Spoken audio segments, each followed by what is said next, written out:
So yun guys, magandang araw bayang Pilipinas at magla-live tayo. Ayun nga, sinurpresa ko nga sila, pumunta ako ron sa office ng Essentials at dyan din nga pala minimix yung mga components ng mga product namin.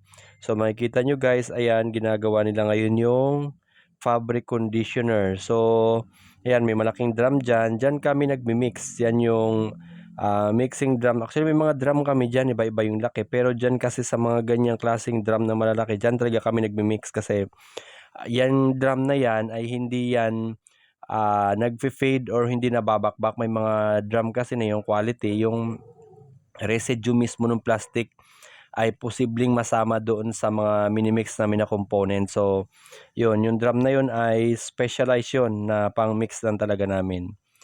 Ayan, pag natapos na namin, ilalagay namin sa pouch. Ayan, wala pang label, napapansin nyo.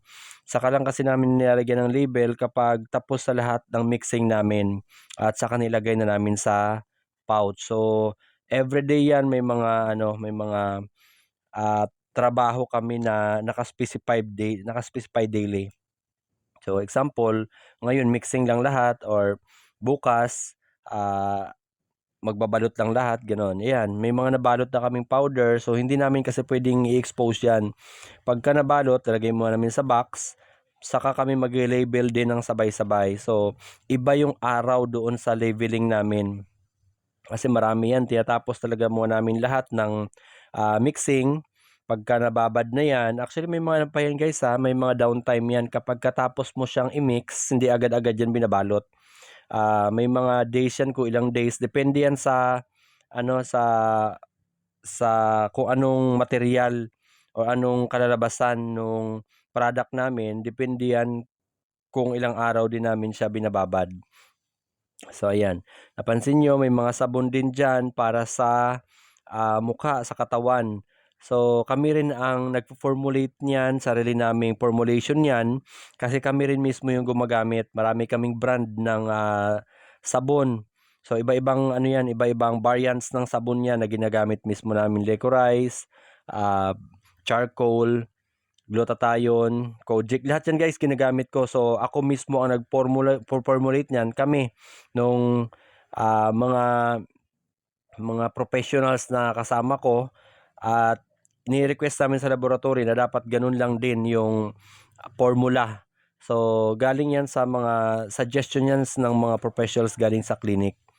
So kasi ginagamit din naman namin yan, ginagamit din nila. So ganun ang formula ng mga sabon namin. Ayan. So ayan, mapapansin nyo din na mayroong timbangan dyan kasi dapat pare-parehas yung kilo at hindi kulang. So talagang kailangan maayos yung pagkakakilo niyan at lahat ay pare-parehas yung timbang. Ayan, yung drum, mayroon kami man nakababad na mixture guys. Ayan, mga nakababad na components. So ilang araw pa yan bago namin ulit repack or ipasok na sa plastic, at saka pagkatapos nang ipasok sa plastic lahat, yun naman yung time na magsisimula na kaming mag-label. So, pag natapos ngayon guys, ang label pala niyan ay MFR Home Care Product. So, depende kung anong variant yan. Halimbawa, fabric conditioner. So, nakalagay MFR fabric conditioners. Ganun yan. At saka, ayan, bakit kami nga pala ang nagmi-mix niyan?